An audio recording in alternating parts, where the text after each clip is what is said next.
The broadcast is now starting. All attendees are in listen-only mode.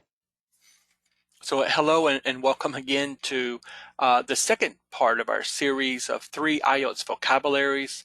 If you were with us yesterday, we looked at just a general broad view of vocabulary, and vocabulary 1, as I call it, which is like the regular vocabulary, words that you're familiar with.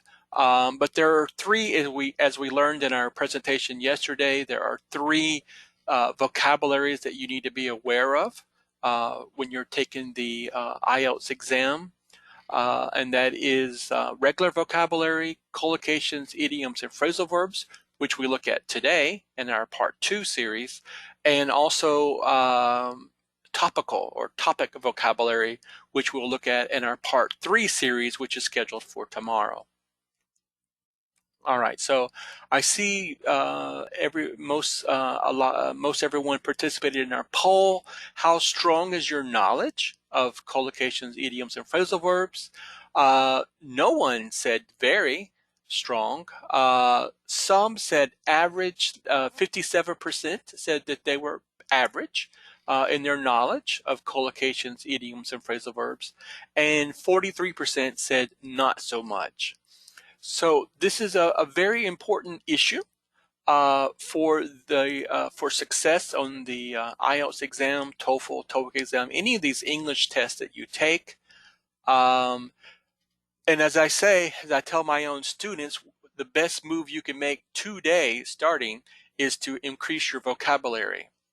And we talked about some ways to do that in our last presentation. And that was in the, hopefully if you attended yesterday, you downloaded the handout. Make sure you download today's handout as well of this presentation.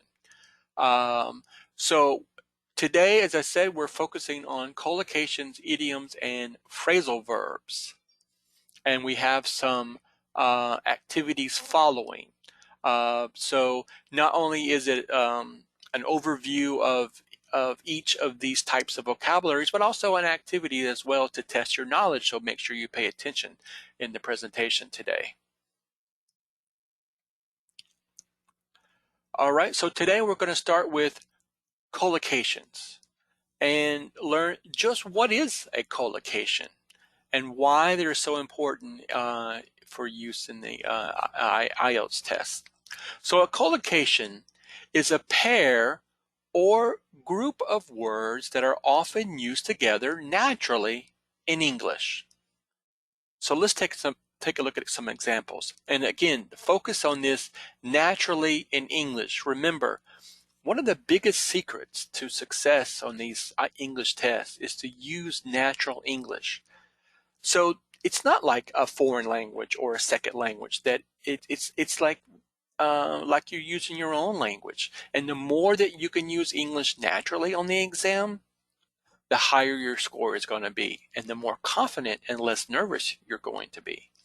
And collocations can help you because they are a natural part of English. Actually, all 3 of these are collocations, idioms, and phrasal verbs, a natural part of English. And the more that you incorporate these in your vocabulary and in your English vocabulary, the better you're going to be, not only on the test, but in your professional life as well. So there are several types of collocations, as you can see, 7 types of collocations, and we have some examples. So the adjective-noun combination, all right? So fast, an adjective, food, the noun, fast food. Noun plus noun combination, like a surge in prices. A noun-verb combination, like birds sing or dogs bark, right? Or cats meow, right? They naturally go together, and therefore they're a collocation. The adverb and adjective collocation, bitterly disappointed. And of course, most words in English that end in ly are an adverb, and adverbs describe adjectives. So naturally, we would have adverbs and adjectives together. Okay. Verb plus noun, as in make a speech or do the dishes.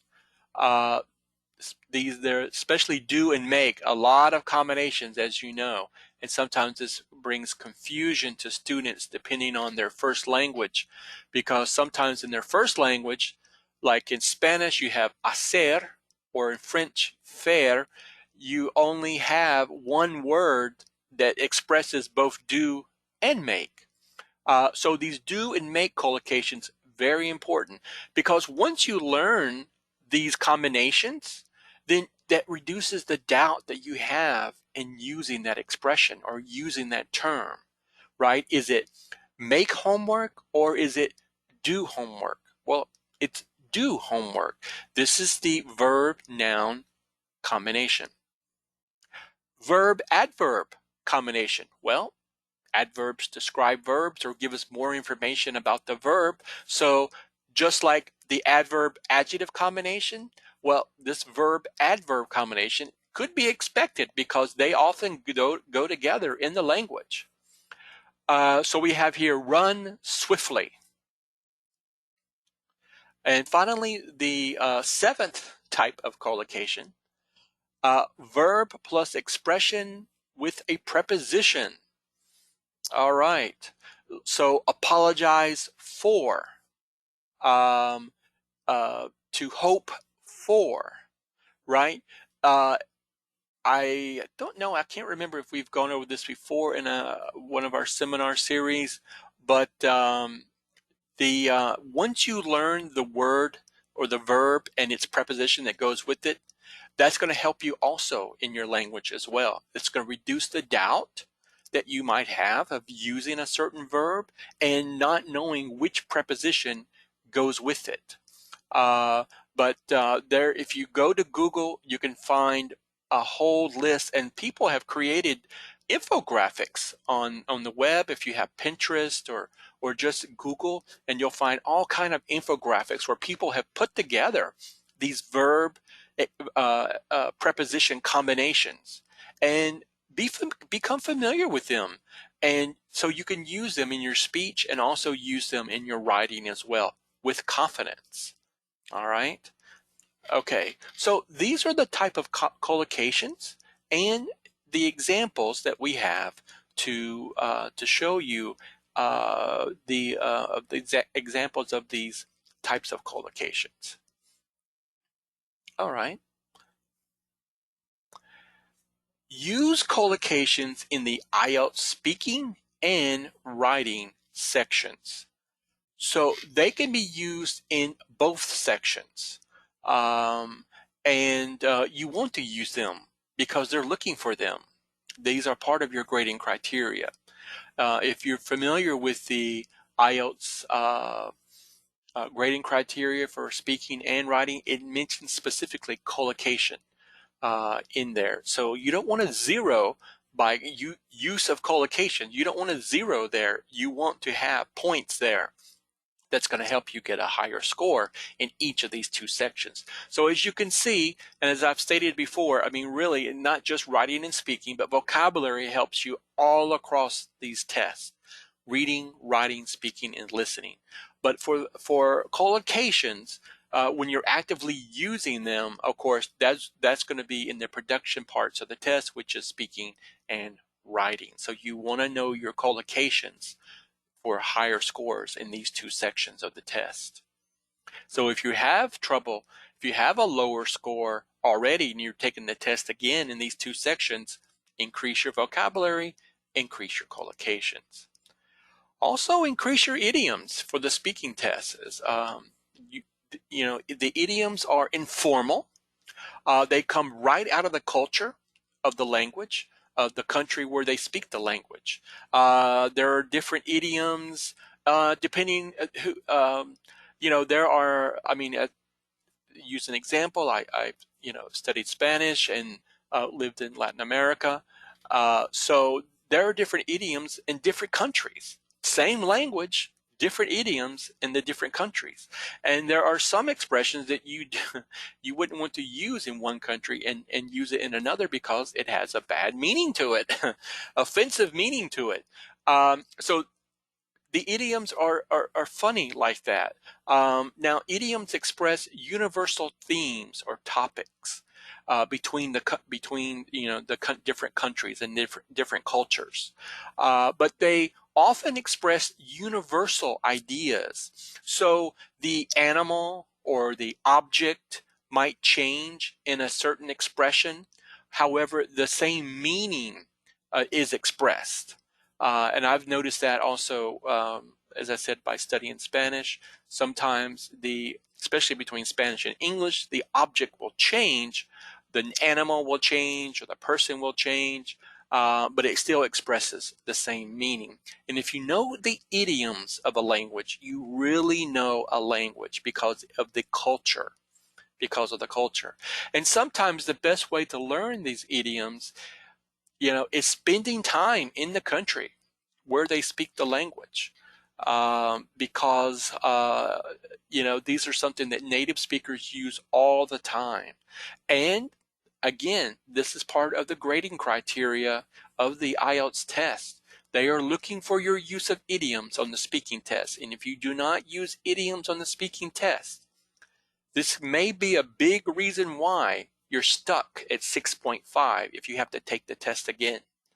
If you're going to take the test, make sure you get down some idioms so you can use them on the exam. All right, so an idiom, a group of words having a meaning not understandable from those of the individual words. For example, a piece of cake. Well, okay, a piece of cake, well, delicious, right? But what does a piece of cake mean? Something that's very simple, right? Someone say, well, how was the math homework? Oh, it was a piece of cake, right? It was easy to do. And we say this all the time. Native speakers use this all the time. Remember, the objective is not to be like a native speaker or to sound like a native speaker when you're learning English, but to use the language. And if you're interacting a lot with native speakers, then idioms are certainly something you need to learn, because especially in social situations, informal situations, which idioms are very informal, you're going to need this type of language to be able to interact with English. Yes, it's good for the test, but it goes beyond the test. What I'm talking about in these whole 3 series about vocabulary is beyond the test. Yes, it helps you on the IELTS, but it's also going to help you later on in your professional life as well. Okay, let's look here. All right, so here are some idioms. Travel idioms. So a particular case here. And as we know, travel is one of the big topics on the IELTS exam.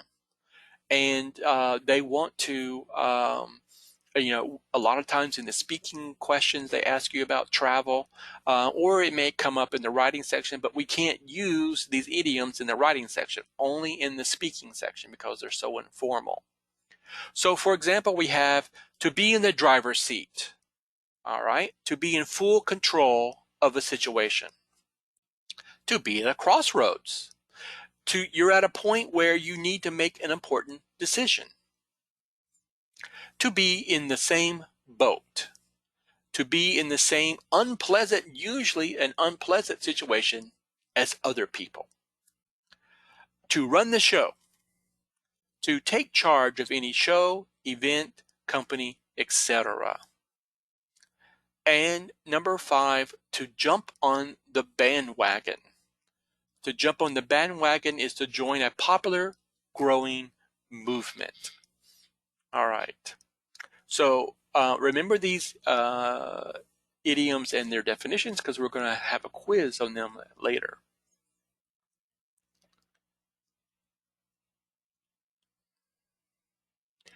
And as I said before, use idioms in the IELTS speaking section only.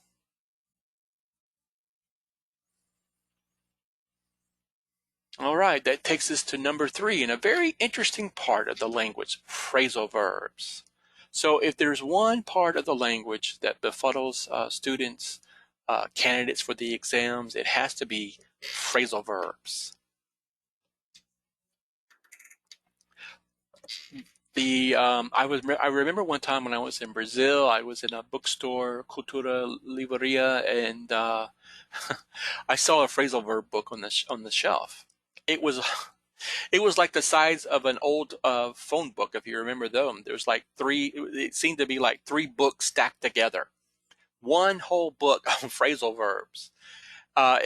It's incredible. There's no way you can learn the phrasal verbs that way. The best way to learn the phrasal verbs is to learn them piecemeal. That's one at a time as you come across them. When you listen to them, you'll probably hear them in a movie. You'll hear them in a song. These phrasal verbs are not going to be usually written down that much unless you see them within quotes, like in a novel or something like that, because they're spoken and they're meant to be spoken. And they're very informal as well. So you do not want to use these on the IELTS writing test, only on the speaking part. So these phrasal verbs are sometimes referred to in British English, they call them a multi-part verb and an adverb participle, right? So you have the most common adverb particles used to form the phrasal verbs are around, at, away, down, in, off, on, out, over, round, and up. So a multi-part verb. So you have the verb, and then you have the adverb particle. And they could be, there could be two-word phrasal verbs, like to get up, or to push up, or to push back. Or there could be three word phrasal verbs, like to come up with. So you have to learn these very carefully, one by one. There's really no other way to learn these. Phrasal verbs defined. Okay, 5 types of phrasal verbs. Phrasal verbs can be transitive. As you remember, that means that they take an object. Intransitive, no object. Separable, inseparable, and both. That is, they can be together or they can be apart. But not all phrasal verbs are that flexible. Only some of them are. Another layer of complexity to the phrasal verbs. All right, let's take a look at these one by one. I don't know if you've had this before, about a lesson about phrasal verbs, but let's start here with transitive. Transitive phrasal verbs, as I said, they take an object. For example, Jack threw the ball to Mary. Well, that is an example sentence, not a phrasal verb, but an example sentence of a transitive verb, throw, right? And the transitive phrasal verb that's kind of close to it, throw out, right? There's your particle, out. Jack threw out the trash last night. What did he throw out? He threw out the trash. So the trash is an object. So to throw out is a transitive phrasal verb.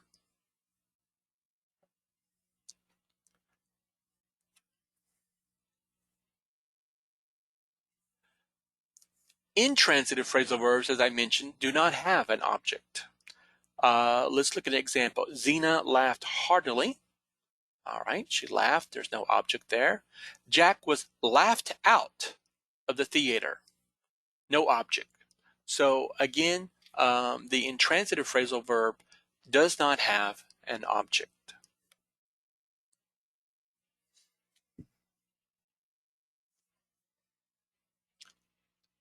Now, as we know, a phrasal verb is a multi-part verb.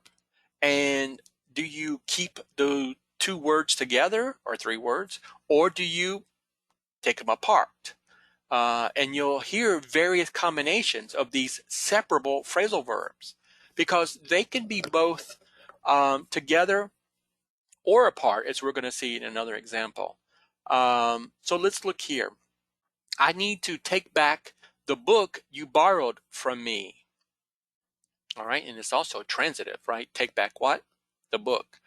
Now, if you use a pronoun, that pronoun or the object that pronoun needs to go in the middle between the two words. I need to take it back, right? I need to take it back. So if you have a pronoun, the object is going to be in the middle between the words if it's a pronoun. If you notice in the sentence above, when we have the whole object, it follows the verb. Take book back. I need to take book back. No, that's not going to, but you could say I need to take the book back, right? So if you have an object, it's going to be in the middle between the two. Or if it is the transitive like we have here with take back, then it can also follow as well. So take back is one of those verbs that's flexible. You can have it together or you can have it apart, as we're going to look at in another example.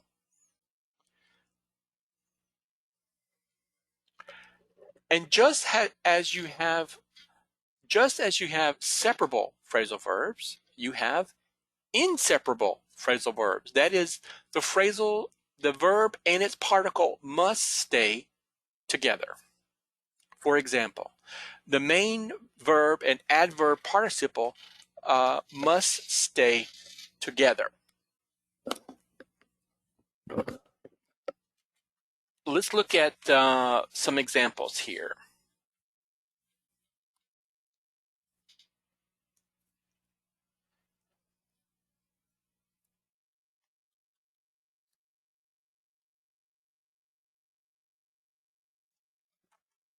All right, correct. I always bump into my boss in the morning. Okay, so bump into, and that doesn't mean physically, bumping into the boss. And that's another facet of phrasal verbs, is there's sometimes a physical meaning to the verb, and then there is a abstract meaning to the verb. And in this case, this would be the abstract meaning, right? You're not physically bumping into the boss. The bump into is to see them, right? Or to meet them, like meet them in the hallway or see them go into your desk or something. That would be bumping into the boss. Now, the two incorrect ways, because bump into is an inseparable phrasal verb. You can't say, I always bump my boss into in the morning, right? You can't separate the bump into and putting the object in the middle. Or you can't say, I always bump my boss in the morning into, right? You can't do that as well. So you have to keep bump and into together to have the inseparable phrasal verb. All right, 1 second here.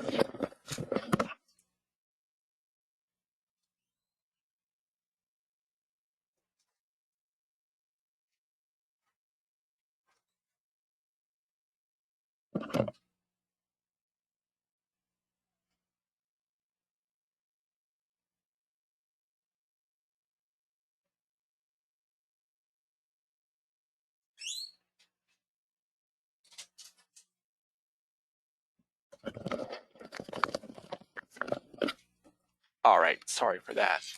Phrasal verbs can sometimes be both together and apart. So this is the earlier example that we looked at here.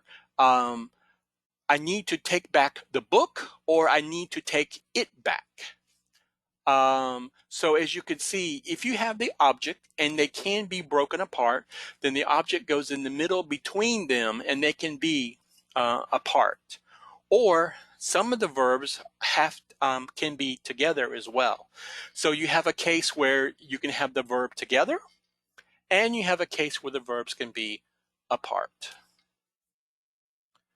And then, of course, as we said with the inseparables, they have to be together. So this adds a little bit of layer of complexity to the phrasal verbs that you need to be aware of when you're trying to use them correctly.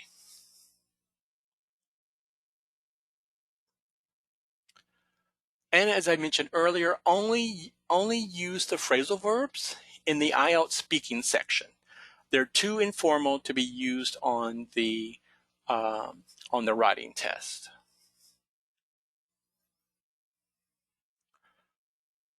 Okay, so we looked so far at collocations, idioms, and phrasal verbs. Now let's look at a couple of activities here to test your knowledge of these. All right, and let's get your participation here as well. So let's see. All right, so we need to know, is this sentence correct or incorrect? All right, number one, who wants to read number one and tell us whether it is correct or incorrect? Who wants to start off participating today?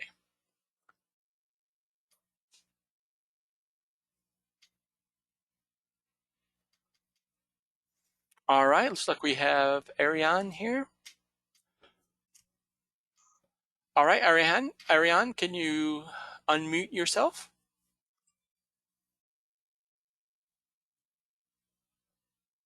Hello. Hello there, go ahead. Can you read number one and tell us if it's incorrect or correct? My wife backed up me over my decision to quit my job. This is incorrect. Okay, so what would you say? How would you correct it?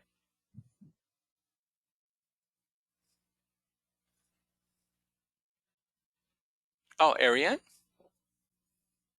Let me just go back to Ariane. Ariane? Okay, so to correct it, you would say, my wife backed me up over my decision to quit my job, right? We have the backup is going to be separable. So we can put the object me between the two, and that is normally that is the way that we would normally say it, back me up. Okay, number two, who could help us out with number two? Who can help us out with number two? Anna? Lorraine? Let's see. Anna, are you there? Anna Lorraine?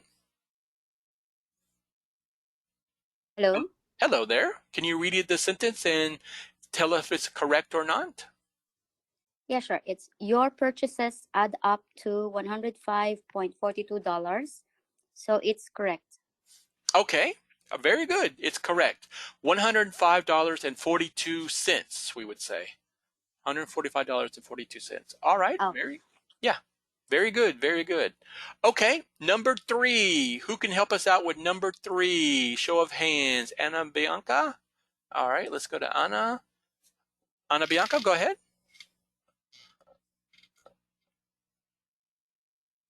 Can you unmute yourself, Anna? Hello? Hello there, go ahead. Yeah, number 3 is incorrect. All right, go ahead and read it for us.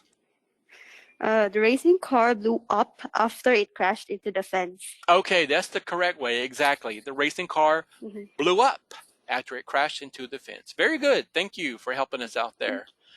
All right. Thank you. Have a good day now. Number four, who can help us with number four?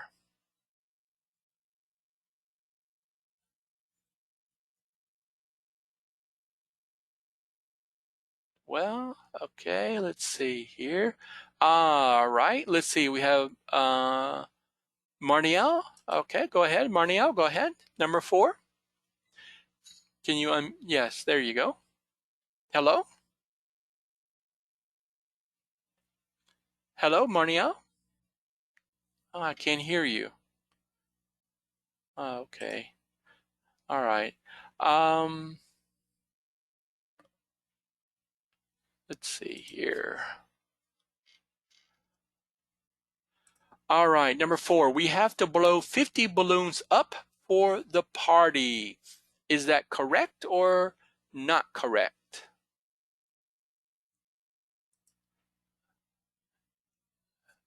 Marnielle, are you there?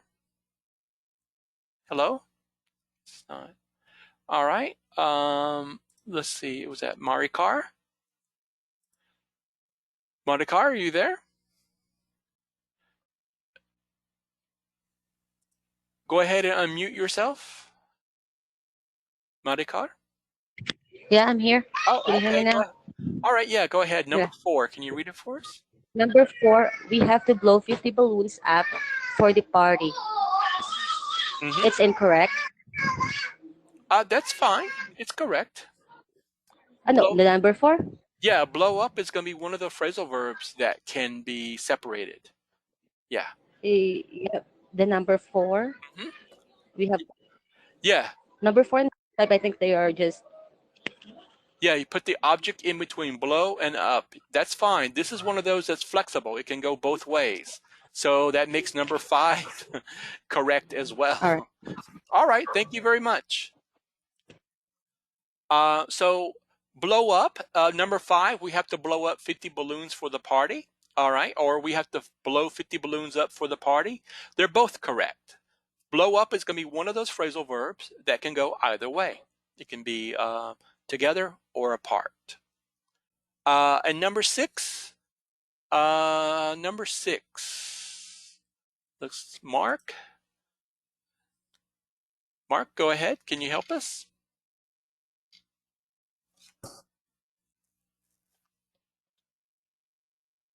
Mark? Okay, well, let's see. We have someone else who has their hand up.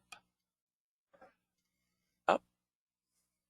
Well, a prowler broke in last night and stole our stereo. A prowler, which is a burglar, a prowler broke in last night. Broke in or to break in, that is correct. That needs to be together. It's inseparable. To break in, it's inseparable. So that is correct.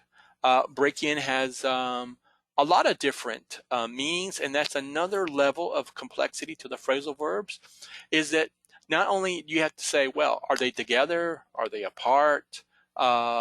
What do they mean? And what is the context that you're using them in? All right, number 7. Who could help us out with number 7?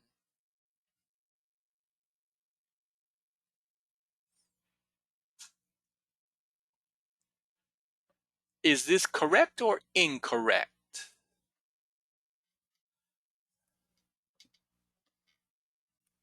Number 7, correct or incorrect? All right, Lynchy says correct. I broke out in a rash after our camping trip. All right, that is correct.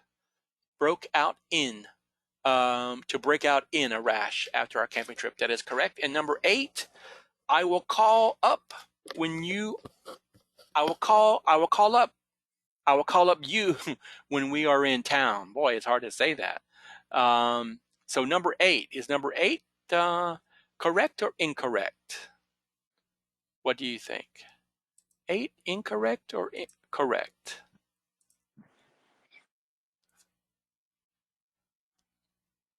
And I will call you up. All right, very good. This is from Arnaldo. I will call you up when we are in town. All right, very good. So sometimes you have to have an ear for the English, right? I often mention that to my students. You have to have an ear for English. Does it sound right? And if it doesn't sound right, then you need to find which way to make it sound correctly. And as you study English, and as you continue to prepare for the exam, you need to have this fine tuning of English in your ear. So when you read back your essay to proofread it, or when you are thinking about what you're going to say during the speaking test, you have to say to yourself, well, does that sound right? I will call up you. It is the phrasal verb call up, but the pronoun, the object is in the wrong place, is in the wrong spot. It should be between the two here. I will call you up when we are in town. Okay, so if you downloaded the handouts, you will have the exercise and the answers that follow. All right, we have one more example here, and as I promised, I said that the travel idioms are going to come back. So we have them here for you. So we have to be in the driver's seat, to be at a crossroads, to be in the same boat, to run the show, and to jump on the bandwagon. Okay. So let's think here. Number one, to be in the driver's seat. So we have Ron. Ron, is this, what is the correct answer to match? To be in the driver's seat. What's the correct definition? Hello, Ron? Go ahead. To take charge. Which letter is it to be in the driver's seat?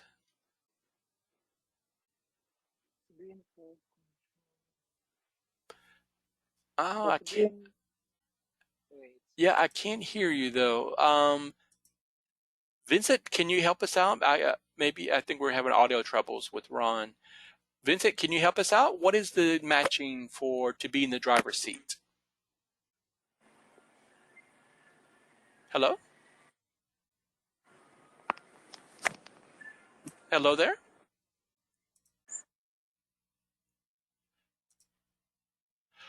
All right, Lynchy, can you help us out?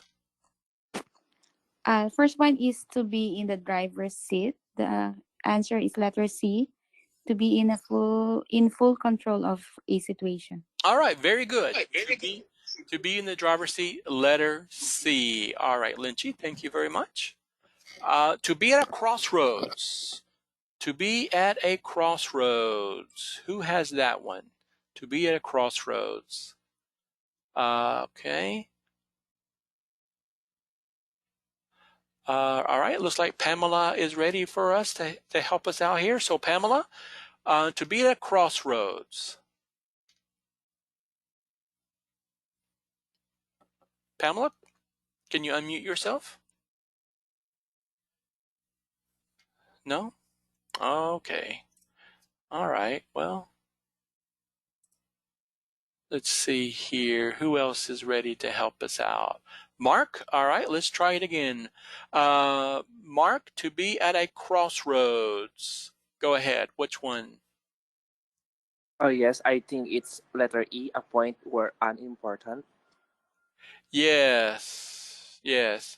It's a point where you're going to make an important decision. It just get cuts off there for some reason in the on the screen. Yeah, a point of where you're going to make an important decision. Very good. Letter E. To be at a crossroads, letter E.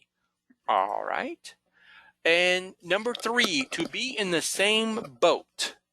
To be in the same boat. All right. Marnielle, are you there? Hi, can you hear me? Yes, yes. To be in the same boat. What letter is that? That's D, to be in the same unpleasant situation as other people. All right, very good. Letter D, very good. Letter D. And usually it has a negative meaning to it. So that's why I put unpleasant in the parentheses, because usually you're talking about a negative situation. All right, number 4, to run the show. To run the show. To run the show. All right, Ana Bianca, are you there? Yeah, hello.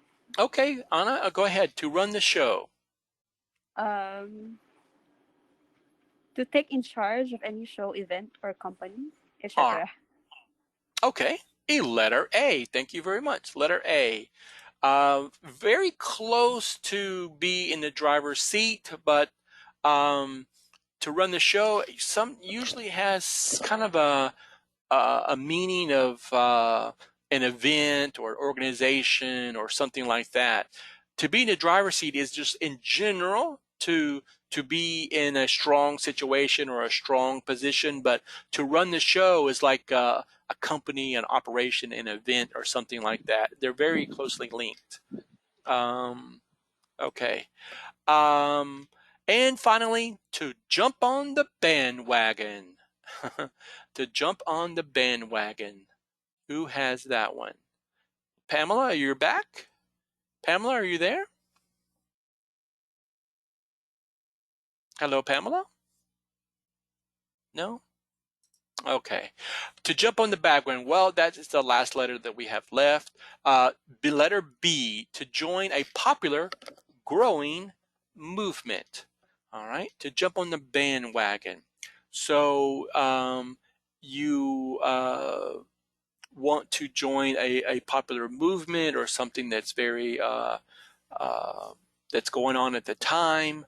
To jump on or to join the bandwagon. All right, so these are 5 travel idioms that we reviewed. We also reviewed about 8 phrasal verbs, whether they're incorrect or correct. And as I said, these are in the handout, so make sure that you download the handout for the presentation today. Well, that takes us to the conclusion of our presentation, 3 IELTS Vocabularies Activity 2, where we talked about collocations, idioms, and phrasal verbs. And we have the 2 activities to whether the phrasal verbs were correct or incorrect, and the matching for the travel idioms. As I said, all of this is in the handout, which you can download. So thank you for joining us today. I hope this has helped to add to your understanding of this important part of vocabulary, this, as I call it, the second vocabulary in IELTS. Since these are, as I said, these are part of the grading criteria. Phrasal verbs and idioms for speaking, and collocations as well for speaking, and collocations for the writing test on the IELTS exam.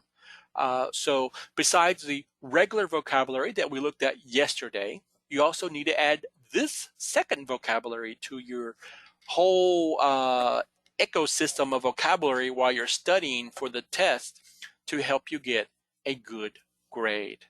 Well, I'm Professor Nguyen. Thank you for joining me today, and I hope to see you in the next seminar, part 3, where we talk about topical vocabulary, a third vocabulary that you need for the IELTS exam. Thank you again. Thanks for all those who participated. Thanks for participating in our poll today. Make sure that you've downloaded the handouts, and we're going to wrap it up for today. Have a good rest of your day, and good luck on the IELTS test.